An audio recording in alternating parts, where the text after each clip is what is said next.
I wonder if that's what the rest of her novellas are like. Okay, now go. Welcome to Book Club with Bae. I am Bae, and this is Bae. Say hi, Bae. Hi, babe. And this is other Bae. Say hi. Hello. And tonight we're talking about A Court of Frost and Starlight by Sarah J. Maas, the fourth book in the A Court of Thorns and Roses trilogy. So this is like It's like an epilogue. Yeah, it's an epilogue. It's to the trilogy and an introduction to the next trilogy. Yeah. And so we always start with ratings. We've been doing star ratings. Mine, I'm trying to think, but it's like actually fair. You know what? I don't want to. Mine's gonna be scathing compared to how much I love this series. So, look, I'm gonna go with 2. 3 because I'm gonna go with 3 because it was, like you said, it was the Christmas special. I was hearing. Yeah, you were the like cheesy expecting Christmas vibes. music. Yeah. No, it's literally Christmas.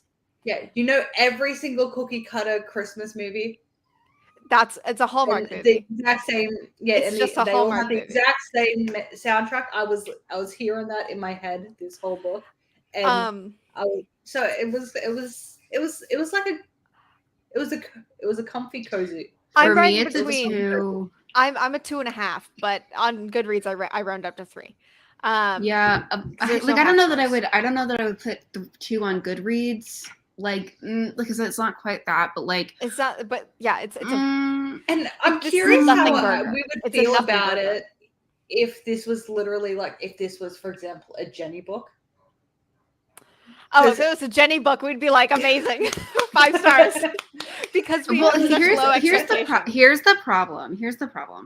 Nothing happens in this. Number book. One, it's a novella, except it's not. It's the length of so it's actually shorter than I thought because the ebook is like 350 pages, and I was like, "What the fuck? This is a normal book." Yeah. The last 100 pages of the ebook is the first 100 pages of of Silver Flames. Oh, yeah, it's about a 6.5 hour audiobook, whereas so it's not super. The Covenant books are about 10. Between 8. So it is actually shorter than I thought it was. So because I was like, I thought it was like 100. I thought it was like a solid 100,000 words, and I was like, oh no. Let me see how many words it is. I'd be curious to know because it felt long. It felt 68. Okay. It is 272 pages. It's not novella length. It's a little bit longer. It's a little bit longer than novella length, but it's shorter than most of the books you read on here. It is too long for what happens. That's also fair. It's way too long for what happens. Also, when somebody says this is necessary reading before a court of Silver Flames, no, it's not. Everyone's being mean to Nesta for no reason. I thought it was. Well, I know you're not the only one who said. You are not the only one who said that. I saw that everywhere. No, it's not. The stuff you need to know is everybody's being mean to Nesta for no reason because they're mad that she is they're mad that she is having sex, which everybody else is doing, drinking, which she's doing in a different place from everyone else, living where they don't want her to live. And so I'm sorry, drinking for the wrong reasons. It's completely different. No, she's living very isolated, and it's not mentally healthy. I get that. It's just when we're in Farrah's head and she's like, it's not like I got her anything for Christmas, but I'm mad that she didn't get me anything for Christmas, you know? Well, Farrah's I don't know. So rereading Silver Flames, they did not nuke Rhys. It makes a lot of sense why Rhys is the way he is. But this book felt like it nuked Farrah. Because she lost all backbone. She's just like, I just want to paint and become a mom one day. And it's like, okay, Farrah. Okay. Well, good for you. Good, but in her defense, when her and Rhys had that chitty chat about children in the second book or whatever, it was when the war's over, we'll do it. We'll talk about it. Yeah. And the war's over. So let's do it. Yeah. So it's time. Yeah. But so shall I just get into plot? What plot? What I have plot? I have a ton of notes. We planned I have a ton of notes. Christmas happens. Okay, but let me go through it like I normally do. Okay. Guys, I One sec. I'm gonna set up the what this book is in the context of the series. So we've had 3 seasons of the old style 22 episodes, mid-season finale, all that. We've had 3 of those. They're an hour long, but there's ads, so they're about 42 minutes long each episode. This one is the hour and a half Christmas special, so it comes out to about an hour and 10 minutes. Exactly. That is this. And there's a lot of sweet moments. There's so many. And like every Christmas special, you could skip it and you wouldn't miss anything, but you like to watch it anyway because it's there. Like I have a favorite, I have a very high favorite part. It's the gift giving scene because I think it's so sweet. It's just so cute. But I guess the gift giving scene just annoyed me because I was you know what it was, I was waiting because I hadn't yet I was still waiting for Nesta to do something because we hadn't talked about it yet. Because I hadn't told you. I just finished. No, because I finished reading it before we did ACOWAR, and I told you before ACOWAR that. So I was reading. I had read all the way up to that part before we finished. So I had gotten there, and I was just waiting for Nesta because I remembered someone saying what Nesta did at Solstice was terrible. I remembered somebody saying said that.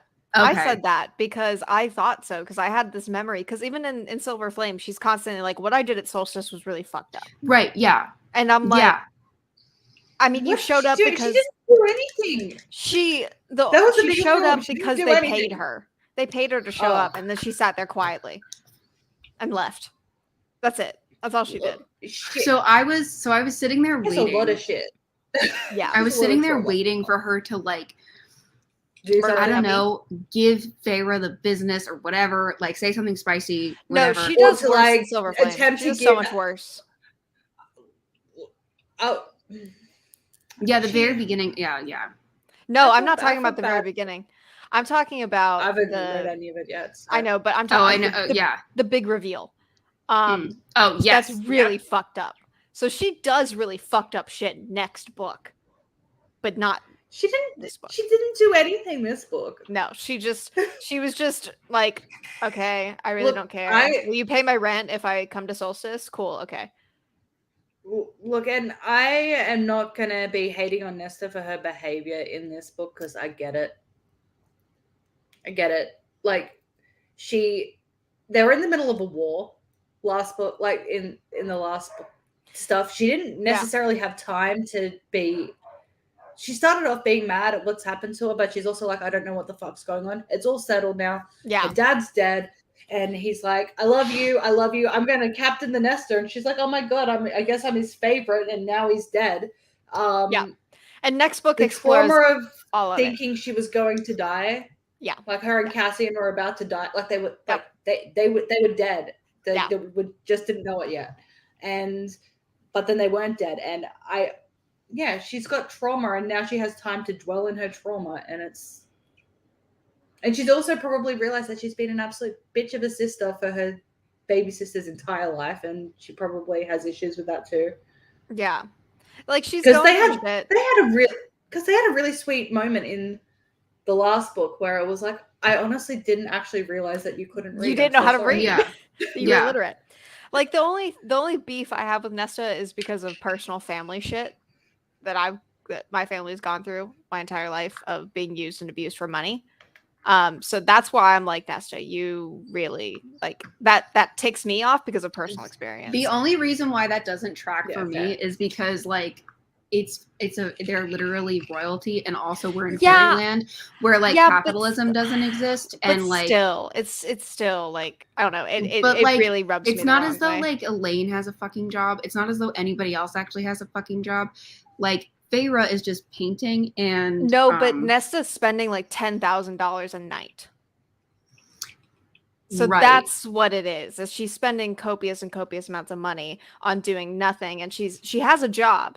She has a job from the night court that she's not doing. Yeah, she's the emissary. She's the emissary of the humans, and she's just not doing her job. So I understand. So on that point, I'm Nesta's fucking up there, but that's it. Now, next book, there's a lot more she fucks up on. But I guess for me, the contingent point being The contingent point being like the contingent point being money just like doesn't.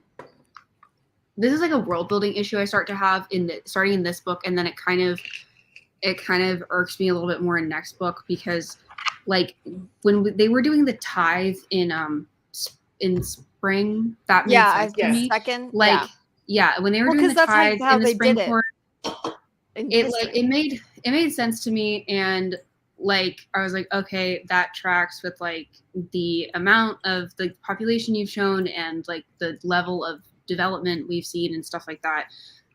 But now, you know, the level of development and the economy specifically and all this kind of stuff, and whether or not we are worried about money, and how we're worried about money, what trade is actually like, whether or not something is rare, how much stuff is actually worth, how much money we have, how much money Nesta is allowed to spend, like how much we actually care about that, like whatever, you know, all of that was a lot more solidly pinned down before we got here, and now we're here. But also it doesn't. Also, it would be so monotonous if we learned all that information, though. It'd be so monotonous. Well, it's. I'm not saying that like she needed to tell us all that information for this to make sense. What I'm saying is that like we were at a point in the story where money wasn't scarce at all, and resources weren't scarce at all. And then she's like, "But you're wasting resources," and it's like, why is that the thing? That's the only thing that like irks me, because then now I'm like, okay, but like Farrah says multiple times in this book, like they have a lot of money. They have so much money. Yeah. More money than multiple generations could ever hope and dream to spend in. Yes. Yeah, on one hand, eternal lifetimes. On one hand, Nesta is spending too much of their money. On the other hand, let's build a brand new house. But also it's because she's spending royal money on fuck all. It's not for a royal house. It's not for anything. It's for just. I get the principle of it, and I get like, you know, oh, she's not being productive, but like. I understand all of that, but when it's presented as all these resources are super infinite, I just think like she could have, I don't know. It could have been like post-war times things are tight. That would have fixed it. That one sentence would have fixed it. Yeah. And it's just, also speaking, because that would have made sense too. Before I forget as well, you know how we were talking last book about how like Amryn was like potentially a dragon because like it's not. We're not actually. I know what Amryn is. She was a dragon. No, she's a not. dragon. I know what she is. I don't care. She's a dragon because this one, she's like, because they're like, we have to get her all of the pretty jewels, and what do dragons love to guard? Yes, that's fair. But I found a TikTok that I saved like a year ago. Right after I first read these books or whatever, I found a TikTok that I saved that's like, I know what Amryn is, and it has to do with Crescent City. And I hadn't read Crescent City yet, so I was like, I'll save it and watch it later. And I was going through my bookmarks today, and I watched it, and I went, so, oh God, no, I know what she is, and it's fucking awesome. Is it inspired by dragons at least? No, not at all. Not even close. Well, I feel like it is, though. I think that might have been her intention at first. I think that was her intention at first, and Crescent City came along, and now it's adjusted. But it's also a fan theory, so none of it's confirmed. Yeah, because there's been hints of it through the other books, right? But then this one, like, they're like, we're not even like, it's not even an aside comment. It is literally like half the plot is this bitch loves her treasure. Yeah. Okay, so it's winter. It's been 2 years since book 1. And I like that. I like the time frame of this series. I will say that it's been so long.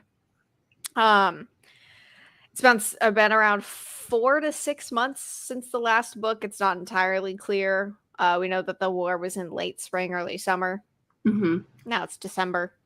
I guess they don't have months. I don't know. Farrah's like, I have to get presents for people. And then she thinks back on like the final battle. We learn the status of everyone. Nesta's moved out of the townhouse. Lucian has an apartment. She's been helping rebuild Valaris and the rest of the Night Court. She's loving it. She's loving life, but she's like, there's more I can do. And then also this is when we have Rhys's perspective. And I don't like Reese's. We talked about this last time. It's a time. Reese's perspective is a fucking time. It's just because it's first person. If it should be third. Yeah. He spent half of that chapter like remembering lusting over Farrah. This guy. Yes. And I'm like, and look, I think that's meant to be a sexy imagery. I'm sorry, two people with bat wings fucking and crashing into buildings is the stupidest thing I've ever seen. It ain't it. We just Reese is hanging out when he's not thinking, because one of my notes is Reese is horny, and then I ignore that for the rest of my notes for this. Reese is reflecting on the war, and he's hanging out with Cassian and Illyria, and which is why he's horny, obviously. Yes. Cassian is doing some major reform in Illyria. All of that. We learned that Christian just said words, and I don't know if it was at me or not. We learned that Cassian and Nesta have not spoken to one another since the final battle. Yeah. Since then.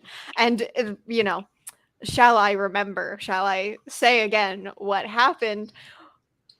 I mean, if you must. I regret that we will not have time, and I'll find you in the night. Like, oh my god. Okay, so they haven't spoken since the big.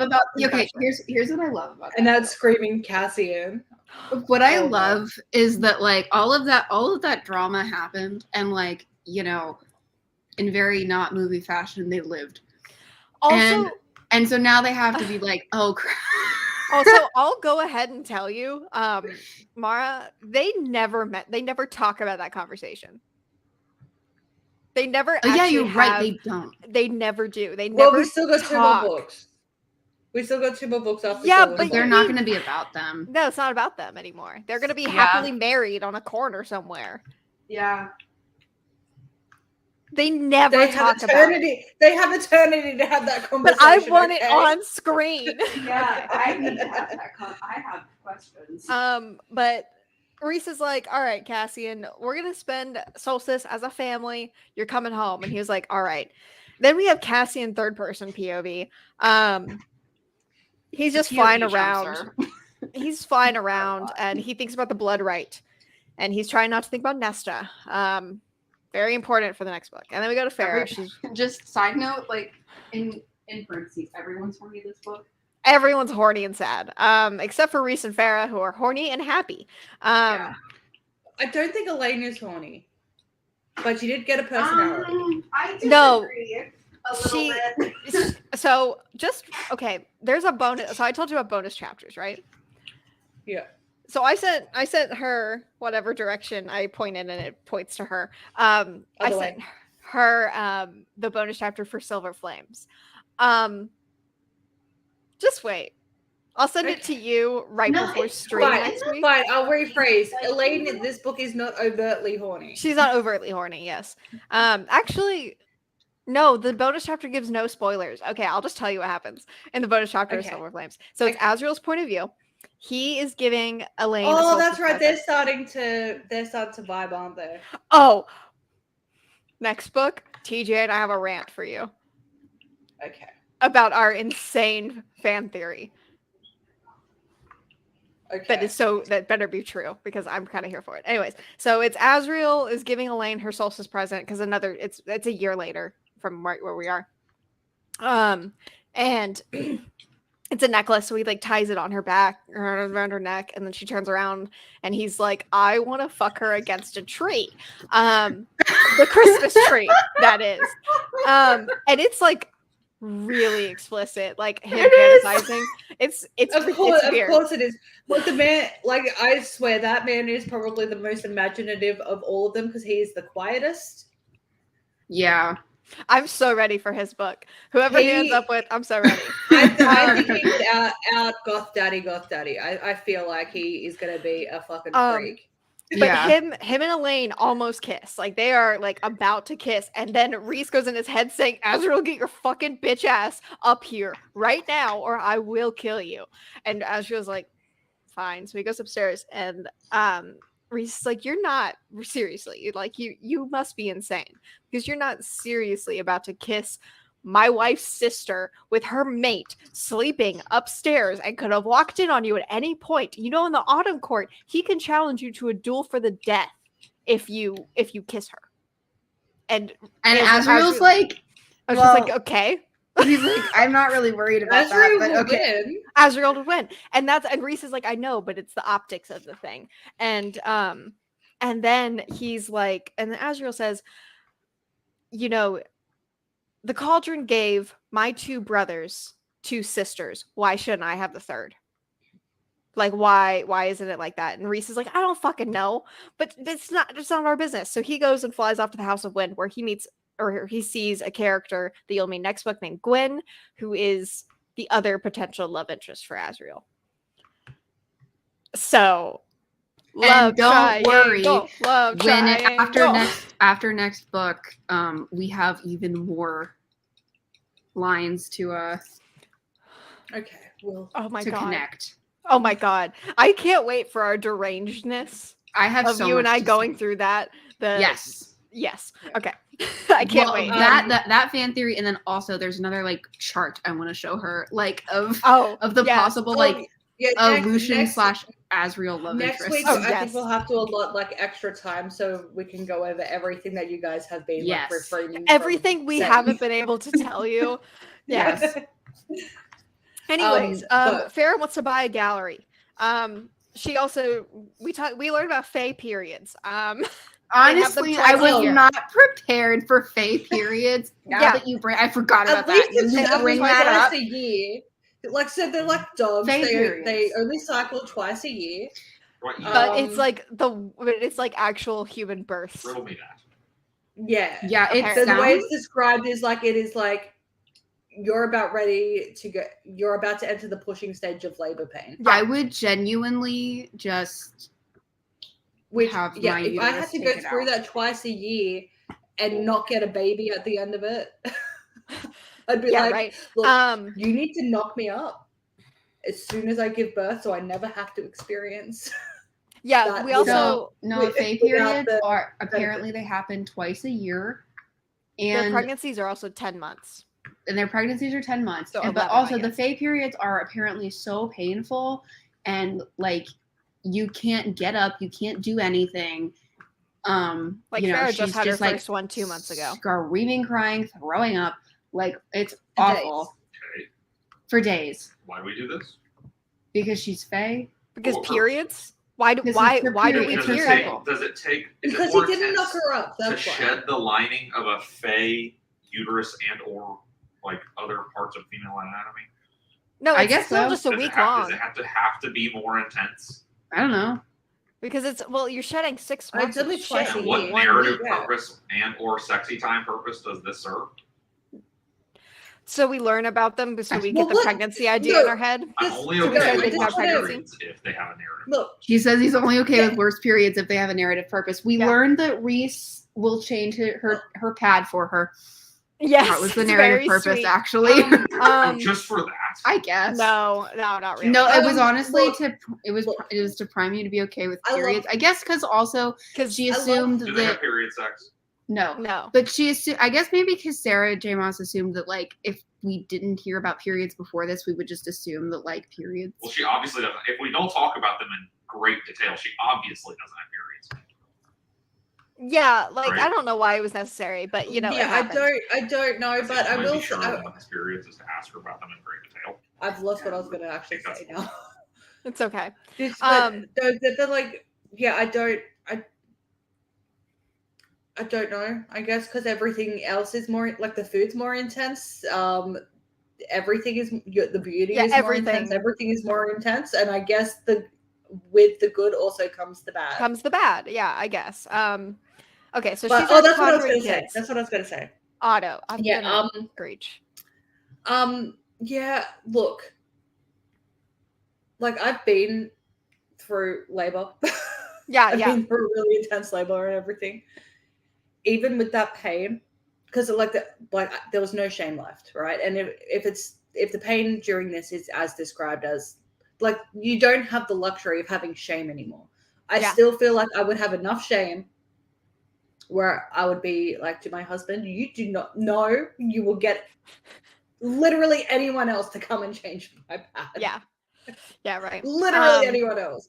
Because also, actually, there is room for shame. And I'll tell you where that room for shame was. And maybe it was because at this point I had an epidural. That I had the luxury of having shame again, but I don't know. It is common that when you are pushing, it is common to accidentally do it to soil expel your fluids. Expel yourself, yes. Yeah, not fluids. You expel your solids. Oh yeah, no, it's all of it. It's all of it. Yeah. Yes. Now I didn't. I didn't end up pushing her out naturally, but I attempted to for hours.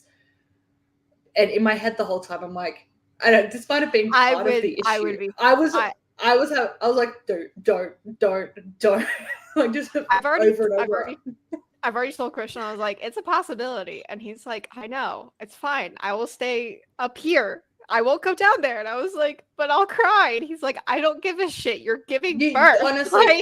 Honestly, you probably won't actually know, and they don't tell you. They just discreetly clean it up. And I love that. Yeah, no, they're very good at like just dealing with that.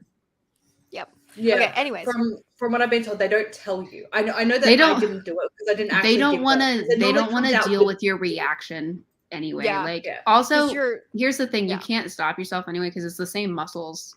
Exactly. So and labor is the most confusing thing as well, right? Because I was like days into it, and everyone kept asking me like, "Do you feel like you need to poo?" And I'm like, "Why does everyone keep asking me this?" And then I felt like I needed to, but I told them, and they're like, "Okay, it's time to push." I'm like, "Oh, yeah," because it's the same. It's the same group of muscles, yeah. Yeah, because for hours everyone was like, "Do you feel the need to poo yet?" I'm like, and I was delirious. I'm like, why do you keep asking me this? You're like, it didn't make sense until it did. Leave my intestines alone. My intestines are not where the baby comes out. Sorry, no, it just went. What are y'all talking about? We're talking about labor. We're talking about labor. Okay. We're talking about pooping during labor. Yeah. I didn't. Can you tell him that? Joys of it's important. Mara would like you to know that she didn't. It's important. Okay. Yeah, like honestly, it's such a natural part of life. It doesn't matter. Okay. More is like, hey, we're gonna go to the Court of Nightmares tonight. Eris will be there, which stresses more out. We also find out Elaine just ignores Lucian, even though he's always around because they're friends. And Reese is like, I fucking hate Lucian, and I'm like, why? For why? Why do we hate Lucian? I'll tell you why, right? Okay, look. I know why he says it. But if someone looks at my husband the wrong way, like, and then like 5 years later, he doesn't even remember that, I still remember it. And Reese is me, apparently. Because I understand. He holds grudges because he's like, I hate Nesta. I loathe Nesta because of what they like. I hate Lucian because he didn't do anything. I hate Nesta because she didn't do anything. That's why I do love though that like Feyre is like, but you don't hate Elaine, and he's like, yeah, but Elaine's Elaine, and I'm like, yeah, like how do you hate Elaine? And I'm like, part of me is also like, can we stop treating Elaine like she's a toddler? Because I feel like she's starting to not be treated like she's a toddler, and she's starting to actually develop a personality. Oh, wait till next book. She develops personality. Yeah, because that's what drives me nuts about like the Nesta Elaine thing is that half of this is everyone Elaine being like, feels Nesta, like the youngest. Being like, Nesta, can you stop being depressed? You're making Elaine sad. And you know what? Nesta finally says in this book, no, it's because Nesta's mean to Elaine. That's why people are like, Nesta, come on, you're being mean to the one person you love, like openly love. That's why they're like she's mean to Elaine. I mean, in this Elaine. book. Oh, yeah, Elaine is. Yeah, she doesn't say shit to Elaine. I'm talking about this not book. A toddler. She doesn't. She's not a toddler. Like, in this book, she does say like, as Feyre's like, Elaine's sad and wants you there, and she goes, I don't care. Yeah, she's like, and Feyre's like, ugh. Yeah, because it's like Nesta's the one who would have moved heaven and earth for Elaine, and now she's like, I don't give a shit what Elaine thinks or what Elaine wants. Well, I mean, but she's very depressed and like, does anybody care what Nesta wants? No. Yeah, but like when it comes to their relationship pre-books, right? Like pre-series, they're just as bad as each other, just in completely different ways. Yeah. And because I started listening, because we pushed it back a day, I started listening to the dramatized Akatar yesterday. Oh, I was like, oh, are you going to move on to Silver Flame so we can talk a little bit? No, because I can't talk about a book that we're not I can't start reading the book because then I'll start talking about it in this one. So I have to wait until we're done. Okay, I can't start early. That's fair. And yeah, so I re-experienced that first scene, that first bit that they're in. And they're like, but I want a cloak, but I want shoes, but I want all of the money. Like, Farrah, give me this. Farrah, give me this. And then when she's selling the pelt and everything, they're like, give us the money, please. Yeah. Like Elaine is equally as bad. She's just passively bad. Yes, I agree.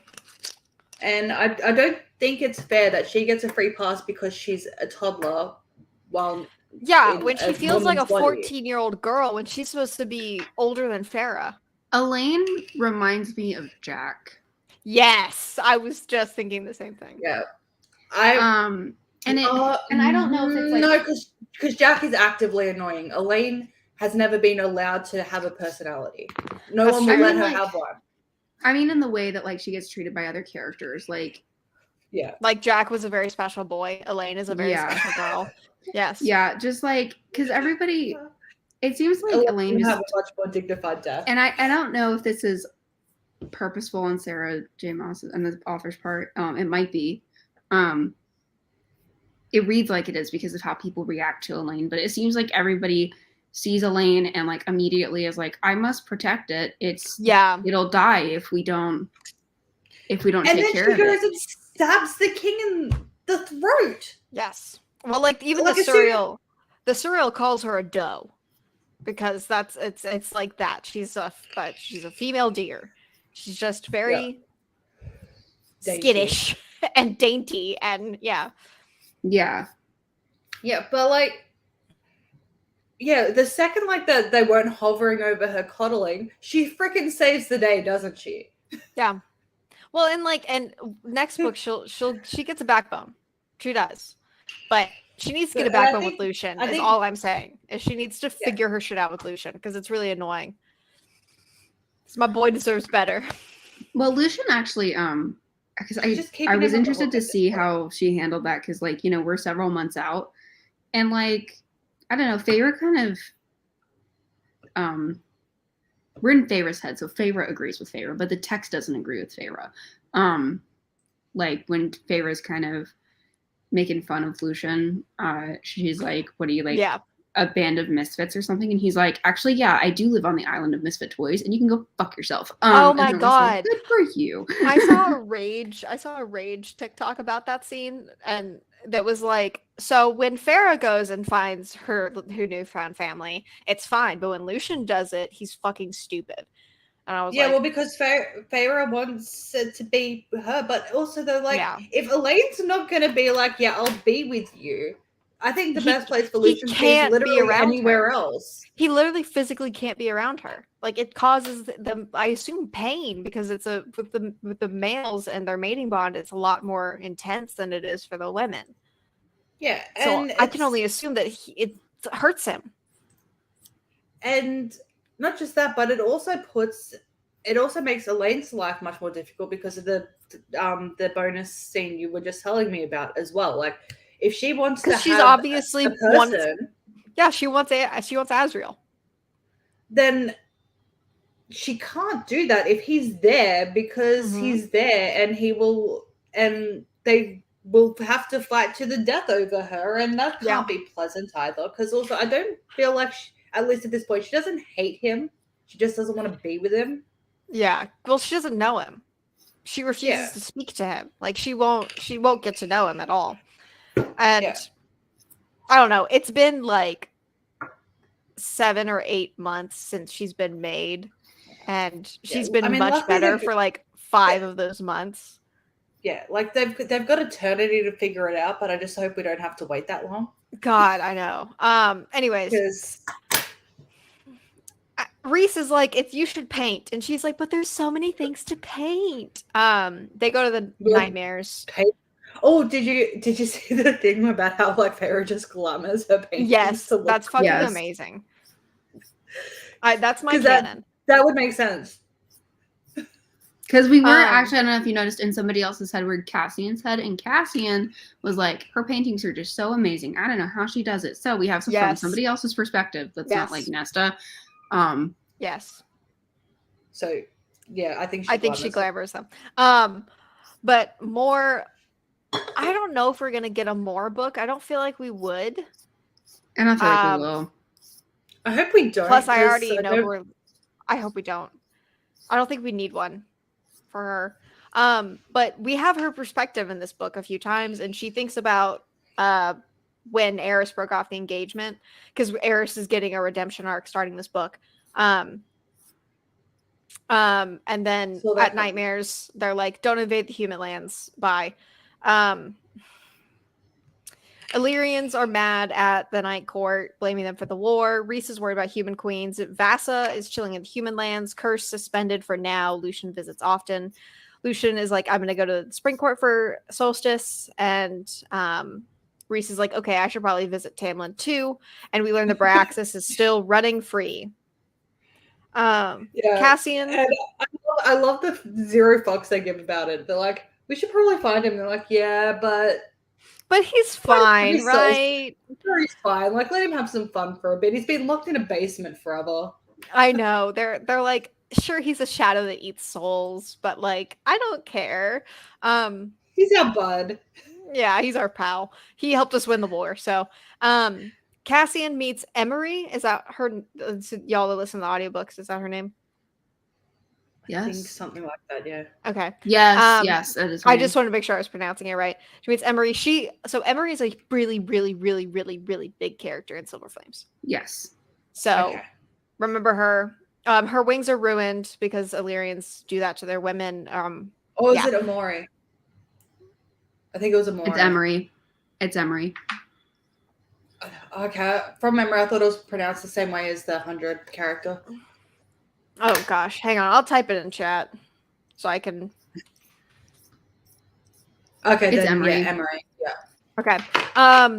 We learned Cassian gives really long names to Nesta's poses, and it's really funny because he has one that's like, I don't want Cassian to know I'm reading smut pose. Yes, that was funny. That's so cute. I love that. That's his favorite one. That's his favorite one. Yes. I love that. Farrah goes to an abandoned gallery and starts painting. Rhys is in the Spring Court. Tamlin looks sad. The place is barren. He's fired all his servants. He's not doing good. Rhys has no sympathy. Did he fire them all, or did they all just leave? leave? It's unclear. Because he did have an army. He had an army at the final battle, though. So I guess they just left after the battle. Yeah, well, because I feel like at that time, right, it was more like, look, we don't trust you, but we're team them, and you're going there anyway. So I guess we'll go with you. But I know his army's gone because of Farrah. Yeah. And they're like, well, yeah, no, we learn in this book that all of Farrah's she fucking ruined the Spring Court. It is just Tamlin. Tamlin's the only thing left. Which is makes actually me really sad. I'm really sad about it. Because not necessarily for Tamlin, but just the season. It makes me sad for the season.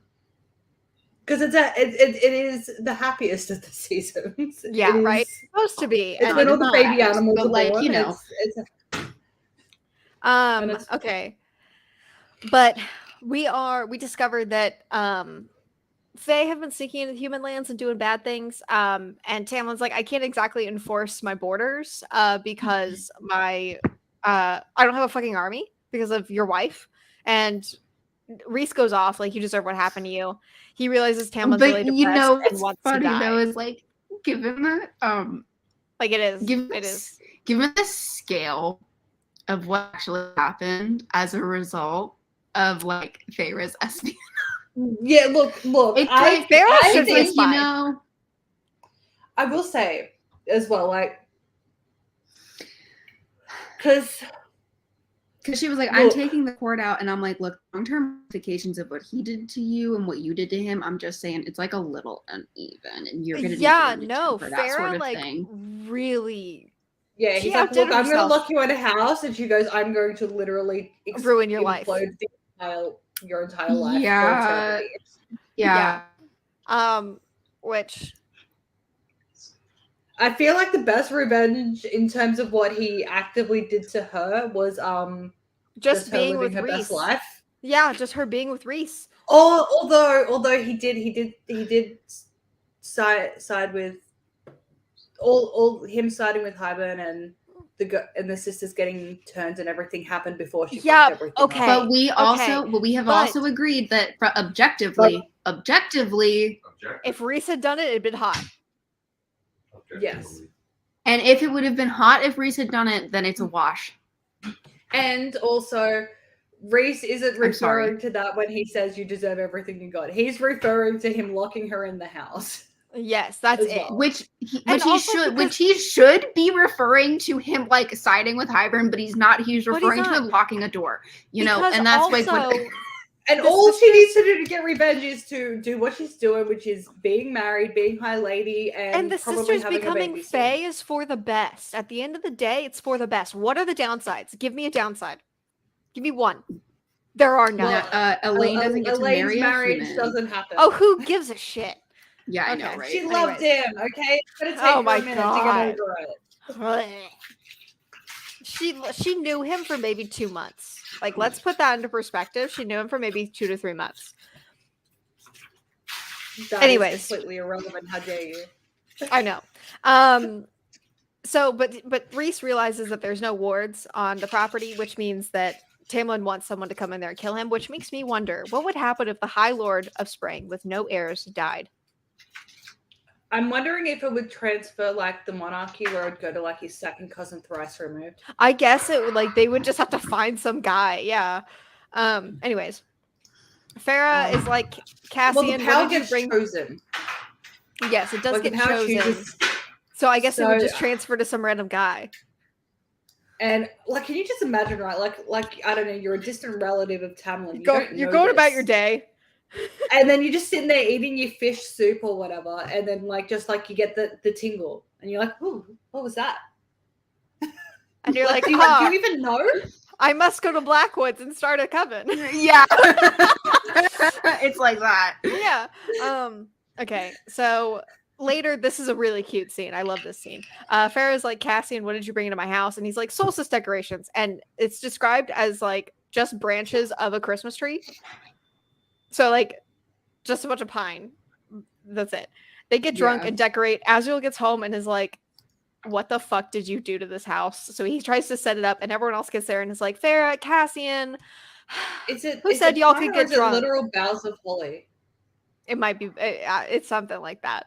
And they're like, who let Cassian and Farah get drunk and decorate the townhouse? And it's just very wholesome. Elaine is really mad at Nesta. Elaine's sad. Amren gets bitter about peeing because Amren's she loves rampage. You know what? I like a lot of the lighthearted. Yeah, I like the lightheartedness of a lot of these scenes. The lighthearted parts were the best part of this book. Yeah, they were the best part. Farah goes to Nessa's and she's like, I'm not coming to Solstice, but my rent is due next week. We learned though that before this, Amren's body was genderless. Yes, we do. And is that before she became fully high Fae? That was when she was in the prison. Gender. Okay. They're just an asexual being. They're not sexually dimorphic. Her original species. Yeah. No, she chose a female body when she was still. Yeah. Because I was like, oh, so before that she was like a Ken doll, and then I was like, wait. But she was having sex with Varian, yeah. Yeah, no. When she bound herself into a Fae form, she chose to escape the prison. Female figure because she wanted boobs. Yeah, and she thought they were prettier. And then my brain went, well, maybe that's why she likes him so much better now, because now she can have sex, and now she's like, oh, that's what's supposed to be happening or something. Yeah, I get it. Like, I don't know. But yeah, Nessa's like, hey, my rent is due next week in case you forgot, and Farah's like, I'll pay your rent if you come to Solstice, and Nessa's like, chill, I'll be there. Reese learns, we learned from Reese that Moore is a horrible gift giver, and I love that. I think that is such a cute trait. And he's like, hey, Moore, you want to help humans treaty? And she's like, sure. So she's gone like most of the next book because she's helping humans treaty.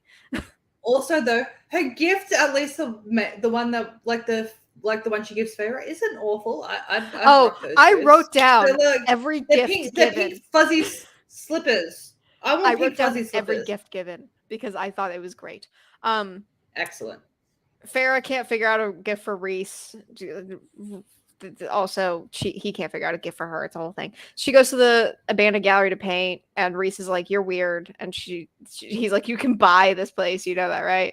If you want to like have a studio, that makes sense." And she's like, "No, I like it abandoned." And then she's like, "I want to teach people to paint." And leave it abandoned, then. Yeah, right. You don't have to set up a store. It's fine. Yeah, she goes to Amryn to talk about Nesta. And Amryn's like, Nesta and I hang out. I'm not going to betray her secrets to you. But we do puzzles together.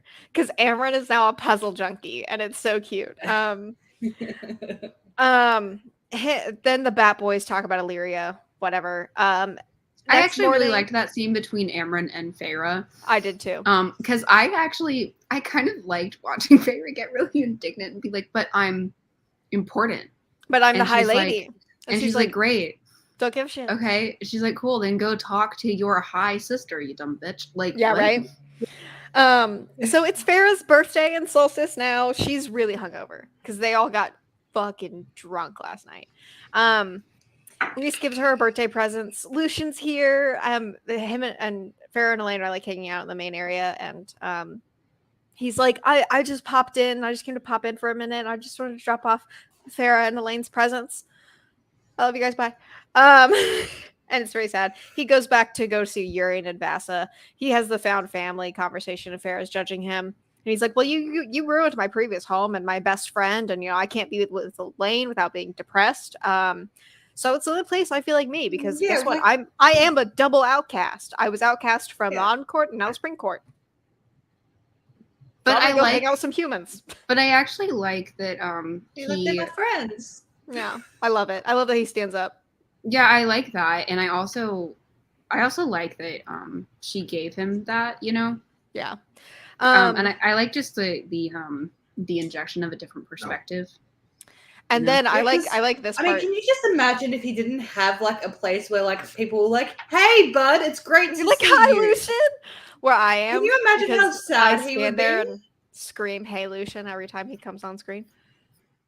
Yeah, like I love him. At least we love him. The most depressing. I know. Like, such I'm a glad sad he life. has a friend or two friends. He's got two friends. So he leaves, and Feyre goes up to Elaine, and she's like, you can't even be nice to him. And she's like, I just want to be with Grayson. Meh. It's been like so long. I can't give a crap. All right. So look, also though, one thing you do need to remember that has occurred for Elaine as well, because she has become High Fae, right?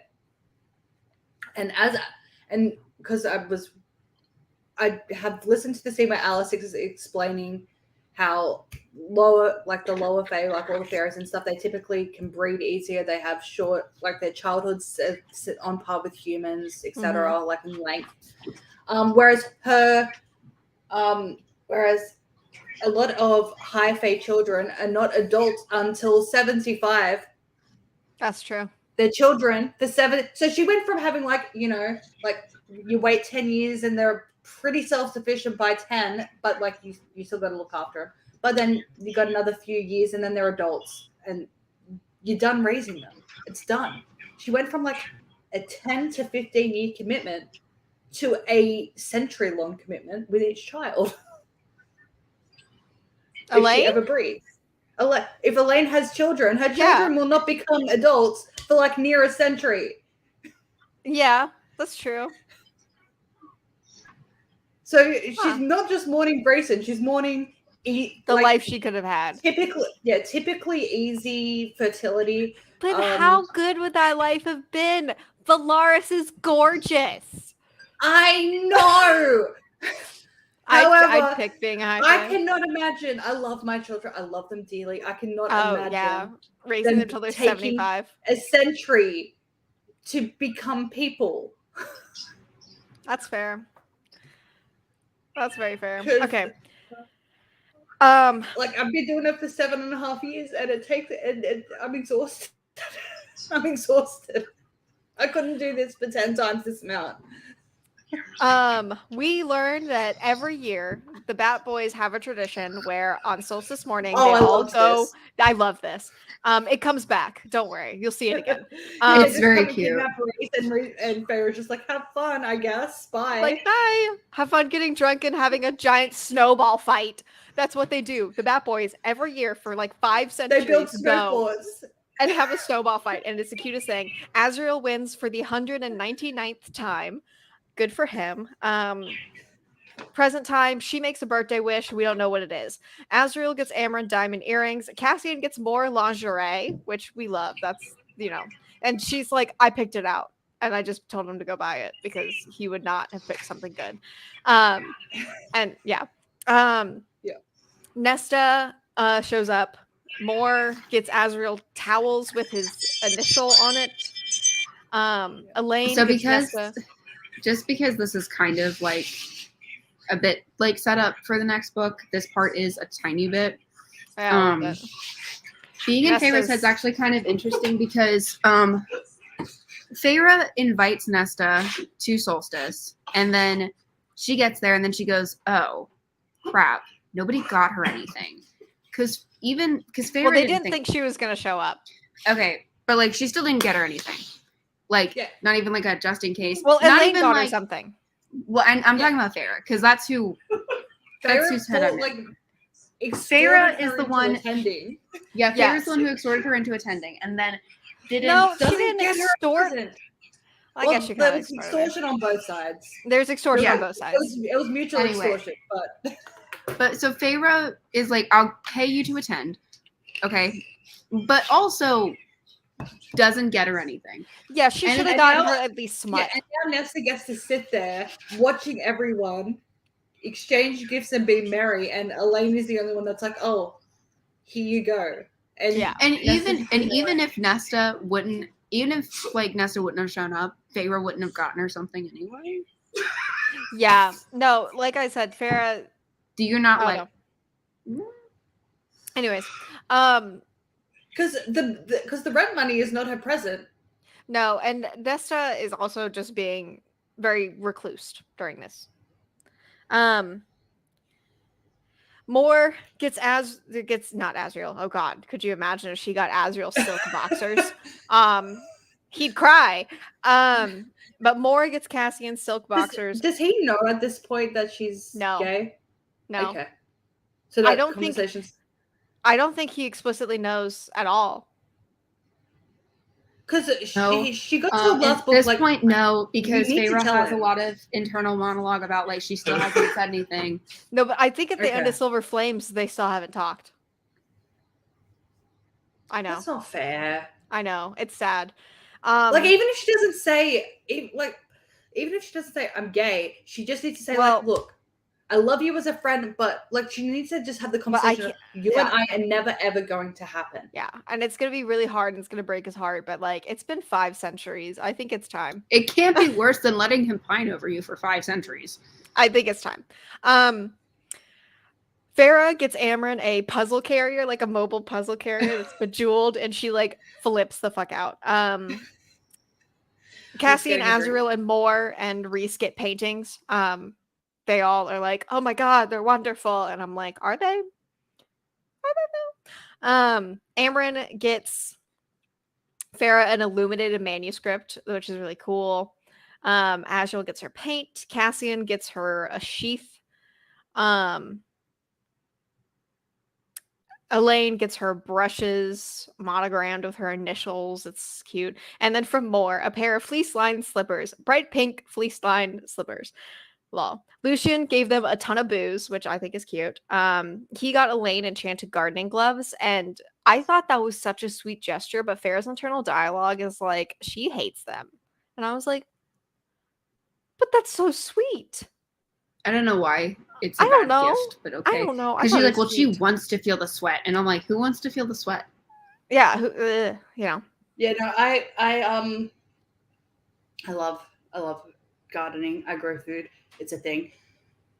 one thing I hate is cleaning the dirt out of your fingernails. The dirt from under your nails. It is awful, and your nail behind your nails are black because you can't ever get it all out. No. And I don't wear gloves though because I can't be bothered finding them and putting them on. So I just deal with it. But it's a pain. Elaine gives Azriel like a headache remedy for all the headaches that everyone gives him. and everyone's like, yeah, you're right. Because he's just looking at it and everyone's kind of like, just like, bro's like, and he's just dumbfounded. Like, he's just like silently staring at it. Well, it's because nobody knew that Elaine had a sense of humor. Yeah, he's got no words. And then he just starts belly laughing. And I loved it. I love that for him. I love that he got to laugh. And I'll go ahead and tell you, we find out in his bonus chapter that he never uses it. He just keeps it on his nightstand to look at it. It's so pitiful. He stops pining over more, I guess, and starts pining over, he's splitting his pining abilities on Moore and Elaine, I guess. So Nesta gets her money, yeets, Cassie goes after her, he's mad at her, he's in love with her. When I say that, okay. I want to say something. I'm going to say it. Yeah, Cassian never says, I love you to Nesta. Does he not? He never says it. So when I say, oh, he's in love with her, I don't actually mean it because he never says it. He never says he's in love with her. I feel like it was an oversight. Anyways. Yeah, that's sad though. My biggest regret is that we didn't have more time. Yeah, et cetera. He said it. He just didn't use the words. You know what I noticed rereading Mercy Thompson the last time I reread it? There is no first I love you. They have just at some point reach a point accepted in their relationship where they say it now. It happened off page. It happens off page. I'm not kidding. It happens off fucking page. And you know what? It's probably for the best. But it also happens with Anna and Charles too. I'm okay with that. I am too with a series like that. With Anna and Charles, for example, as well, their wolves are we're forever, and then Charles is like, yeah, I also like you, and she's like, yeah, I also like you. You're the only person in this life that has ever made me feel safe, and he's like, you're the only person I've ever wanted to protect. And then their wolves like, we're mates, and so I guess it you don't need to say it at that point, or we don't need to see it at that point. Yeah, because they get married 2 weeks after meeting, it's implied. Fast. It's implied that they love each other very much. After stream, remind me to send you all of the. So there's this trend going around you guys might have seen, where it's I love you and Sarah J. Maas or Sarah J. Moss. I don't know actually how you say it, but it's all of the most romantic quotes. You Mass. It's all the most romantic quotes. Let me find it and then because that way we can pick our favorites, and I think we all know what my favorite is. But I in my head it was always Mass, but then in the audiobooks it's by Sarah J. Maas, and I'm I'm assuming you're pronouncing her name correctly. Okay. So yeah. I always want to pronounce people's names correctly. I am very bad at remembering. Yeah. But I know it's very frustrating. So okay, I will change what I'm saying. I'll text y'all the numbers. So 1 through 9 is Akatar, 10 through 29 is Throne of Glass, and then 30 through 38 is CC. Okay. Well, I'm ignoring 30 through 38 then. No, there's no spoilers. Okay. There's no spoilers. Oh wait, Throne of Glass. I haven't seen any of them as well.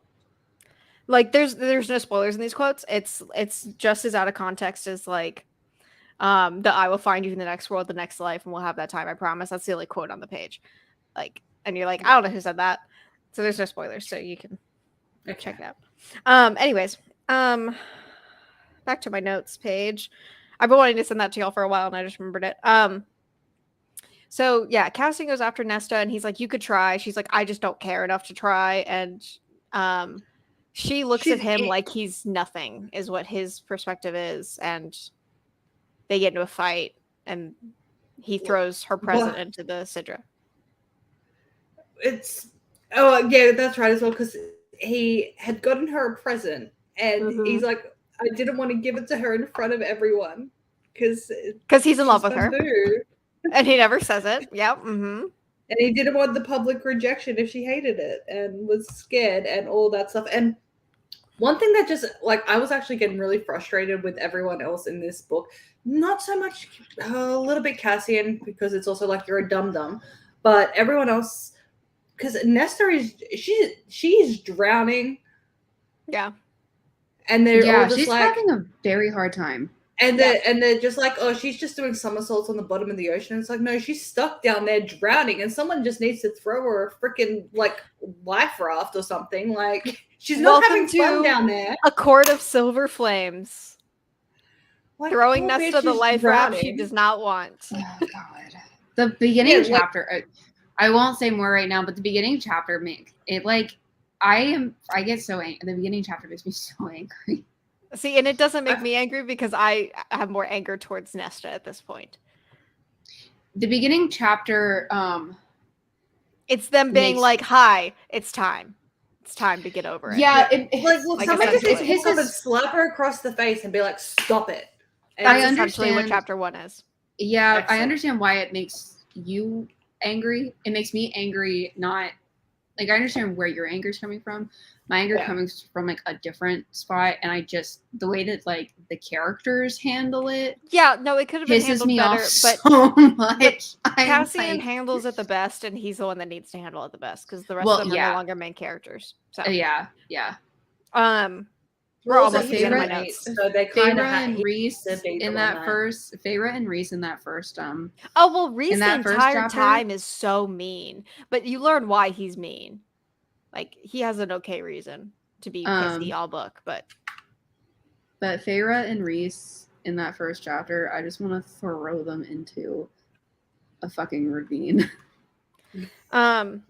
So Nesta goes back to her place, and she's sad. She's going through it.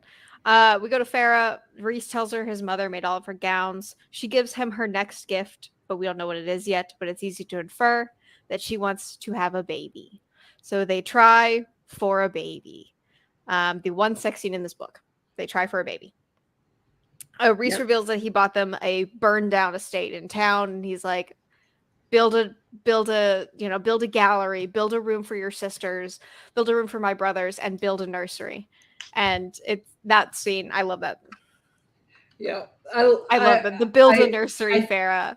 Yeah, I did get really amused in the, because I sent it to you because it came up in my thing in my talk last night. The in 60 seconds. Oh yes. And at the end, he's just like, "Look, you won't let me kill your sister, so have a burnt down house instead." Yeah, right. Have a burnt down house where you build a room for her.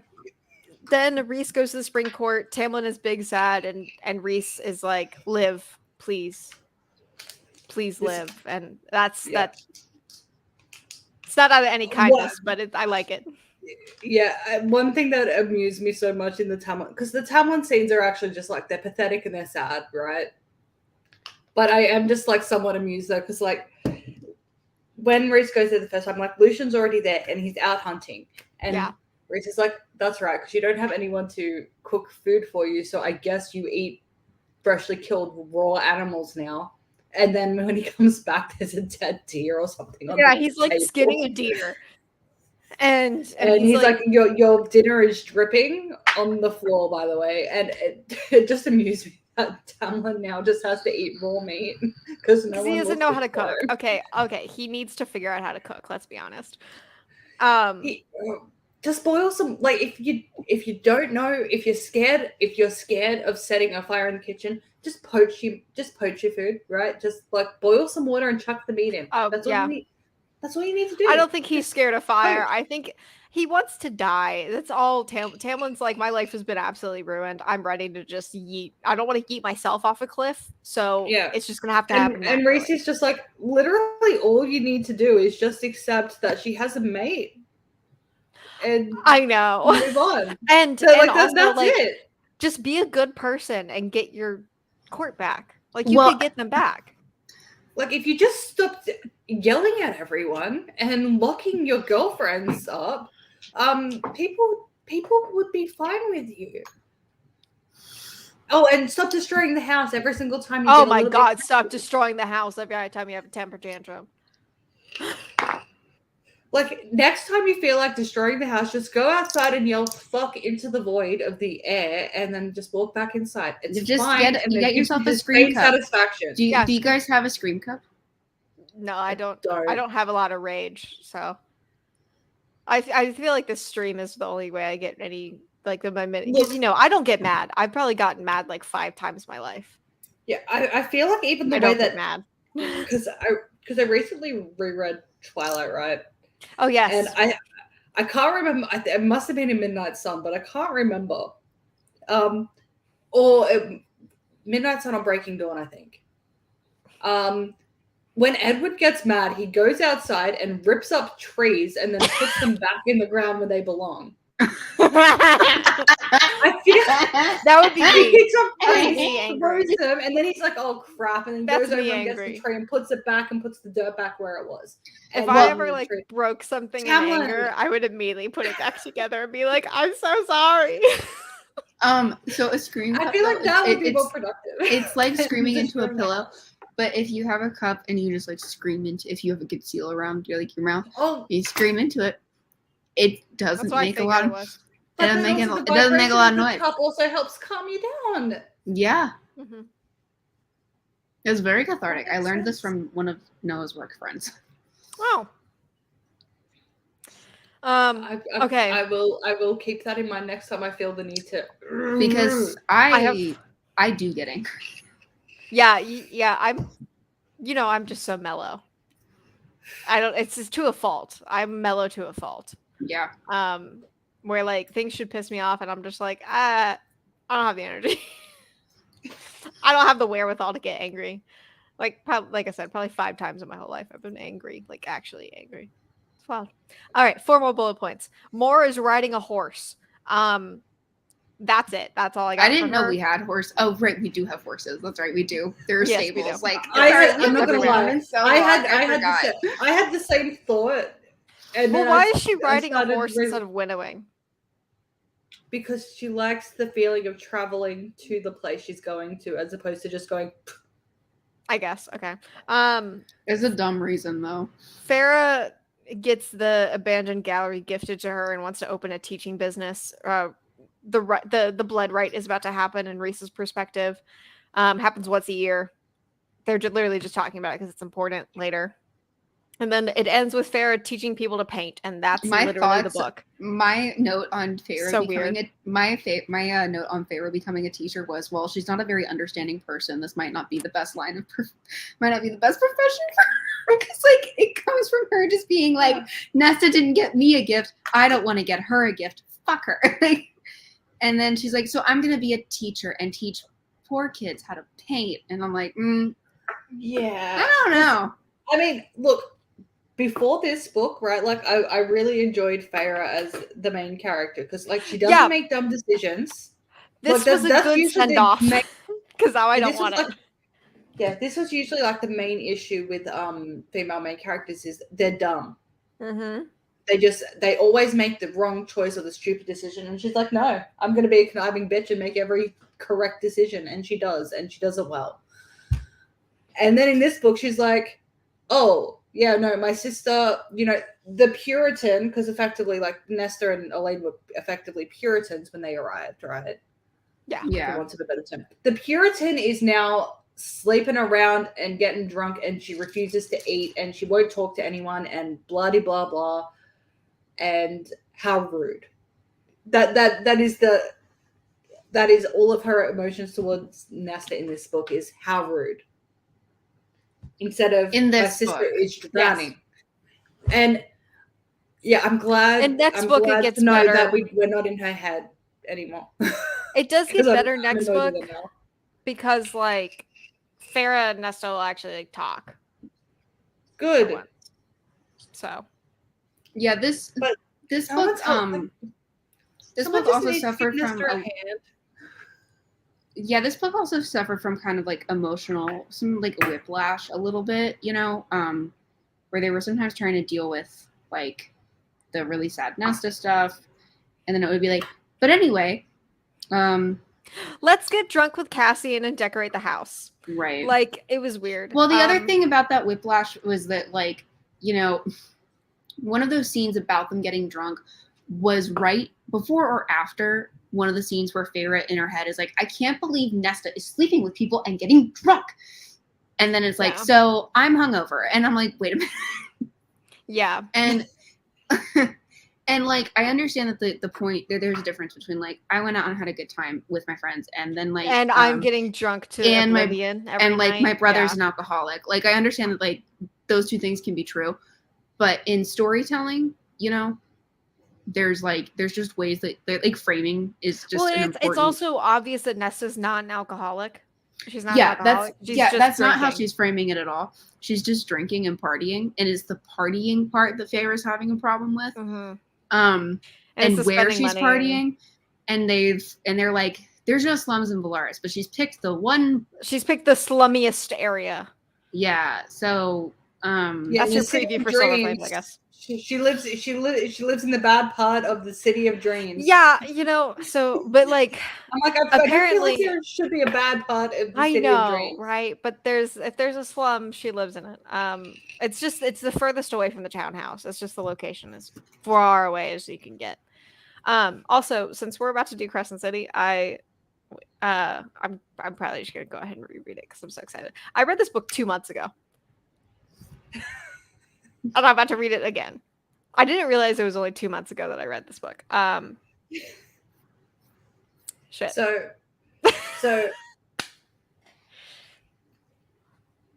next week we're doing Silver Flames, and then we're gonna do the Fourth Wing. Fourth Wing. That's one. Because I just keep seeing it all over TikTok, and I'm hearing that it's really good. I feel like it's not. I saw a really funny video the other day. It was someone was in Kmart, and it was my Kmart, not your Kmart. It was my Kmart. It's fine. Okay. And everything I've heard about your Kmart is my Kmart is better. I'm sure it is. Ours are our dead. Kmarts don't even exist anymore. Yeah, ours are gone. I love Kmart so much. It's my favorite place to go. But their Kmarts are like, if you can imagine, a cross between a normal grocery store, a neighborhood Walmart, and a Target. But that's just a Target. No, we don't have food in Kmart. It's not. There's always a grocery store next to Kmart. It's a vibes thing. If you go in there, you know what I'm talking about. It's hard to describe. Oh, I had the trippiest experience. So right, it's not Target. Yeah, because our local one used to have a little garden center in it.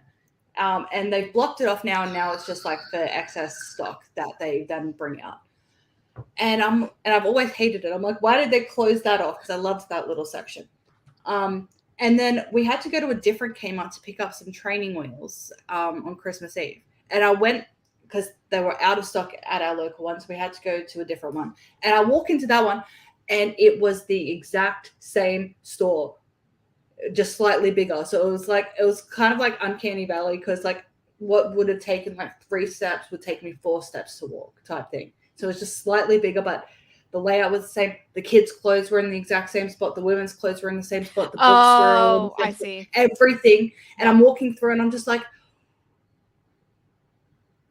I get it now. And because I had to go to pick up, and then when I was walking, I was expecting to see the big hole in the wall where the garden center was, like in my one, but it's not there because it's just a wall. And that's when it clicked why they closed it off, because every single Kmart store looks exactly the same. Yeah. I love that. And I wish they would do that more here, because if you go to a Walmart in one county and go to the next county, it's completely different. And they're laid out differently, yeah. And like I said, though, it felt so weird though, because again, it was exactly the same except just slightly bigger, because the location, I guess, is a bit bigger. And I'm like, so it was Uncanny Valley, where like it's like, this feels wrong. It feels almost right. And the almost makes it feel so much more wrong. But so we're gonna do Silver Flames next week. But yes, this is how we got to Kmart, right? Yeah. Sorry, I saw a TikTok. It's like how Kmart stocks the latest book talk trend, and they're just walking along the shelf, and then you get to the very end, and it's on the bottom shelf, like behind everything else. Fourth Wing. So the cool thing about Fourth Wing. The cool thing about Fourth Wing that everyone's talking about, the reason why it's the dragons. And on the side, on the page's side, it is black painted on the side with dragons on it. So everyone's like obsessed with it. And as someone who is a dragon stan, I love dragons, has a weak spot for dragons, and therefore might rate this book higher than it maybe should be, because it has dragons in it. You know, I'm looking forward to it. It's been on my TBR for like 6 months. The cover does look nice. The cover looks nice. The side of it. I have no idea what that plot is though. It's War College. This girl who doesn't. I've heard things about it, so I don't have opinions, but like I know that you know what, I'm not going to say anything. You guys go in blind if you don't know anything. Yeah. Go in blind. I know quite a lot about it already. Then Bae, stop reading. I just read the blurb. I read the first line of the blurb. 20-year-old Violet Sorrengail. That's what I got to. Yeah. Okay, Am I allowed to finish reading the blurb? No. Okay. Because I think we have 3 different levels. I don't know. Because we have 3 different levels of knowledge, and like, go ahead, read the blurb. Fine. Because I mean, I read a TikTok that was that like laid out the whole plot essentially. I watched one. Okay, I haven't done that, but I've read the blurb, and I've heard some things about it.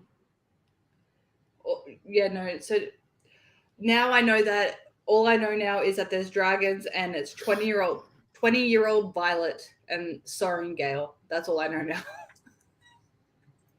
So I'm interested to see if what I heard is accurate. Yeah, I've heard conflicting opinions. So most of the opinions are that it's really, really, really, really, really good. It's the next ACOTAR and blah, blah, blah, blah. Yeah, but Book Talk also thinks that The Cruel Prince is an amazing read. Oh my god. Okay, apparently they are obsessed with it. This is my last outburst. This is my last outburst, I swear. Okay, so I watched the thing that, like, you know, TikTok has hashtag book boyfriend. Carden is the number 3 book boyfriend. Bat Boys didn't even make top 5. Carden? Yes. But you know who was number 2? He's like a child, though, first of all. Number 2 was Zayd. Jude. Number 2 is at least Zayd. But number 3 was Carden, yeah. And I was like, ew.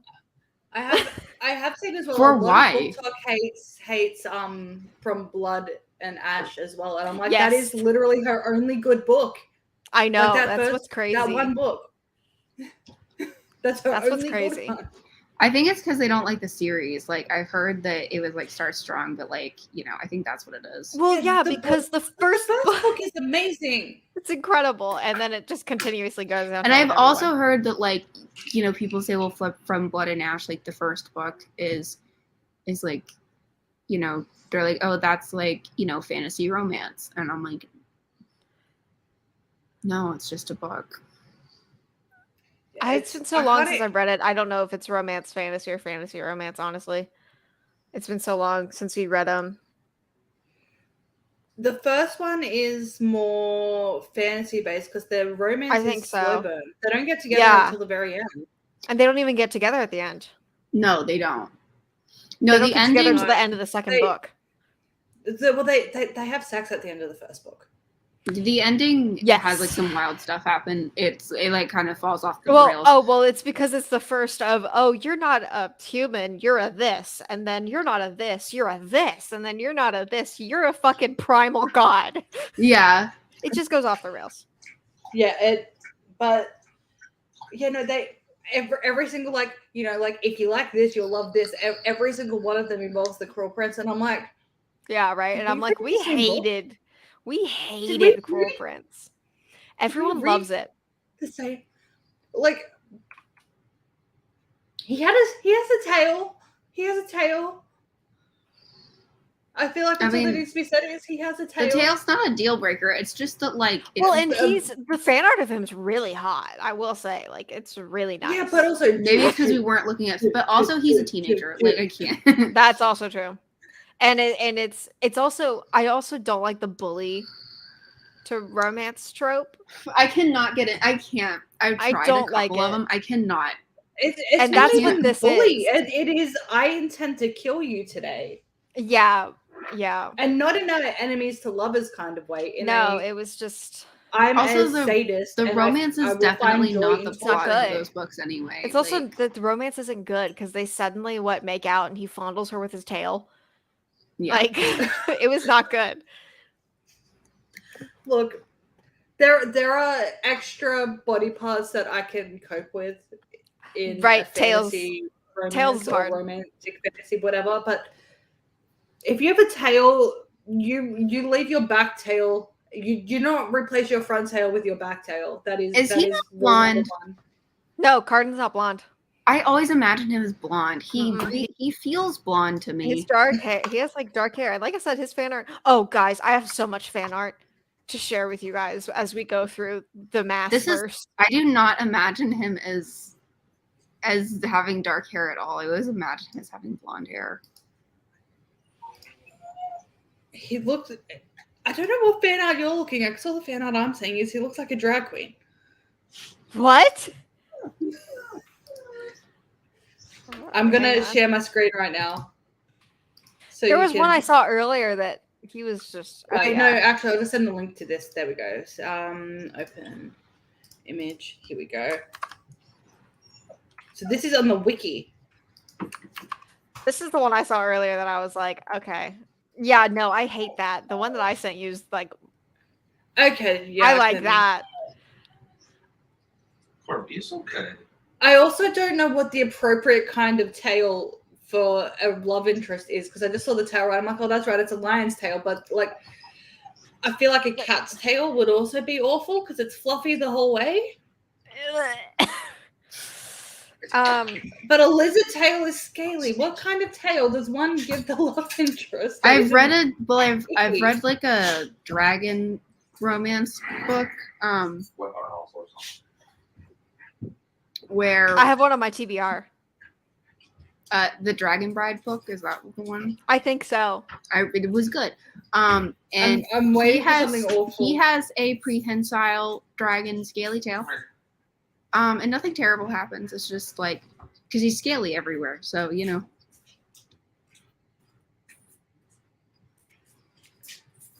I don't know what is, like, there isn't a sexy tail. You can have sexy wings. I don't think there's a sexy tail. Mara, that Instagram account that you found that had all that fan art, you didn't go like fully through it, did you? Because there's one really big spoiler in there that I sent her, but I'm not sending to you because I sent some fan art. I wasn't reading. I wasn't looking at the pictures. I was just reading like names, and then I would look over at the picture if I knew. Well, because I sent you a Cassian. I've sent a Cassian and Nesta one to both of you, and a Bryaxis one to both of you. And then TJ, you know what I sent you. I saw it, yeah. And oh my god.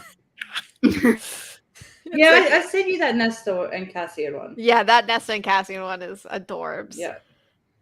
Oh.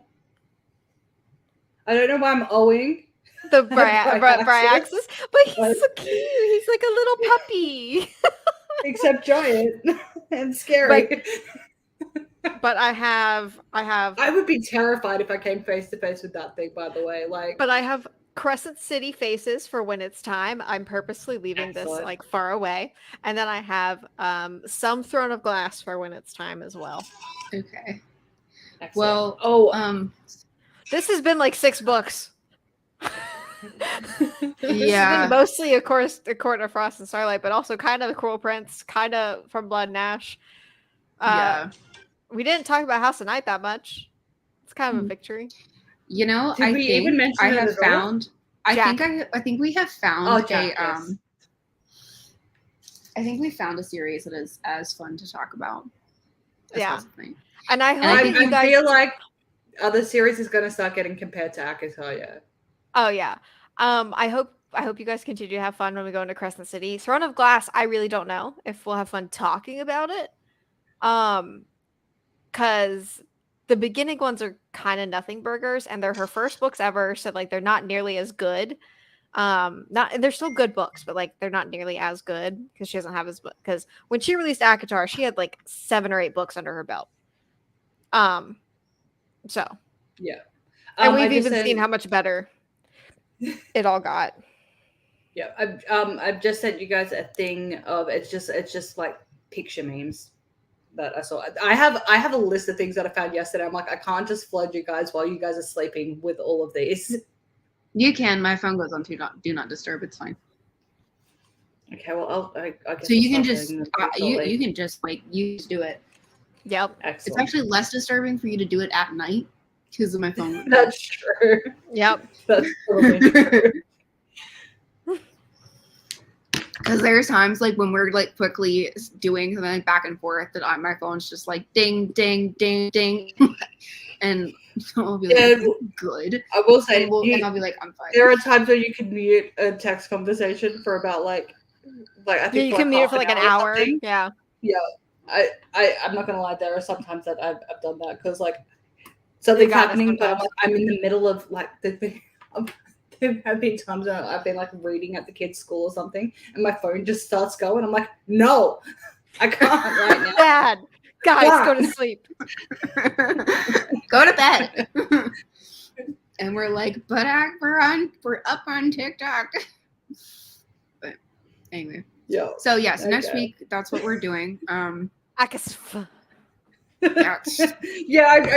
so disappointed.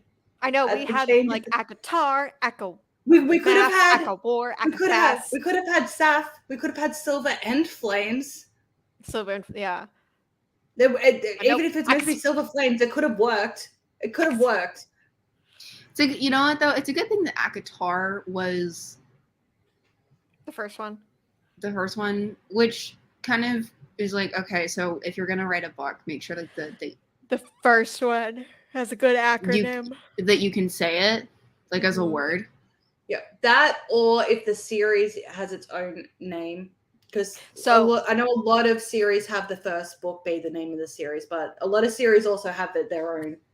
So Crescent City, I really couldn't. I think the first one's called A House of Earth and Blood, and the second one's called The House of Sky and Breath. But I really couldn't tell you because they're both Crescent City to me. This Crescent City 1, Crescent City 2. Because Crescent City on the cover is the biggest thing. And then A House of Earth and Blood is like this big. Yeah. You have to look for it. I didn't know that they were called things. I thought they were just both called Crescent City. Yeah, I remember you were there when I got my hard copies in and you were like, oh, they have titles? And I was like, yeah. And you were like, yeah, they're books, idiot. No, I wasn't that mean. But I was like, yeah, they have titles. Yeah, so like I forget. Yeah, you can and another so either have a 1 or 2 word name for your series or an easily abbreviated name. Or an ACOTAR. Yes. Because could you imagine? I do wish that Silver Flames had a thing. Like just an extra A in there. Yeah, ACOSAF. I'm guessing that the next 2 books aren't going to have the end as well. I'm going to be really annoyed. I'm going to be really annoyed if they do have an end, because I'm like, you can't have Silver Flames just sitting there by itself, right? Breaking the naming covenant, because it's 2 trilogies. It's not. I feel like as well she could have like even just made it its own new series. Yeah. I mean, because part of it feels like it is a new series. It feels like it's a new, but it's still like under the umbrella of ACOTAR. But also, it's not a series. I think it's going to be their spin-off novels, is what they're really called. So it's kind of like a spin-off anthology series. It's a spin-off anthology series that are longer than any of the original books. Yeah. Because you don't have 3 books to tell the stories. Then you've only got the one, so they have to be shorter. I don't know. I think that Azrael is next. Which I really want. I really want Azrael next because I want the Elaine question answered. Well, who's the third one gonna be? either Lucian or I hope it's Lucian. Or if it's maybe the third, if Az or isn't, it's Elaine. Yeah, I was gonna say if Az and Elaine aren't. Are we getting the next then... ACOTAR? Huh? Are we getting it? Oh, then the army's reaching out to me. Oh, how sweet. When? Thank you. Yeah, we had this conversation. It's probably gonna be 2025. As much as I hate it, if earliest is Q3 2024, but there's no promotion happening, and she's been promoting Crescent City 3. There's no name. Yeah, there's no name yet. Crescent City 3 has a name. Okay. And they announced it. She announced it like right before I finished the second Crescent City, so in March. Because it also depends as well as to what her new book deal, when her new book deal dictates the first book comes out. Yeah, because if they're like gonna be like, okay, yeah, you can get Crescent City out, but then we need the first book in this new series you're gonna do. Then it could be. Then we're really not. Yeah, then we're really not gonna get ACOTAR 6 or 5 for a really long time. Yeah, because it looks like she's gonna be at this point. She's trending towards the Patty method, where it's one book a year. Which, with the length of these books, it's fair, one book a year. But also, I know many mystery novelists that release like 10 books a year, and it works. I don't know how the heck they do that. They must be. I feel like they have to be pants writers instead of outliners. Is it ACOTAR 6 that's next? So we're on 4 or 5. Yeah, 6. No, we're on 5. Because this one doesn't count as a number. Oh, ACOTAR 5, whatever. Yeah, because this is a 3.5. This book. Yeah. The next is the 4th book. Yeah. Yeah. So. Yeah, it's gonna be a long time. Probably 2 years before we get the next ACOTAR.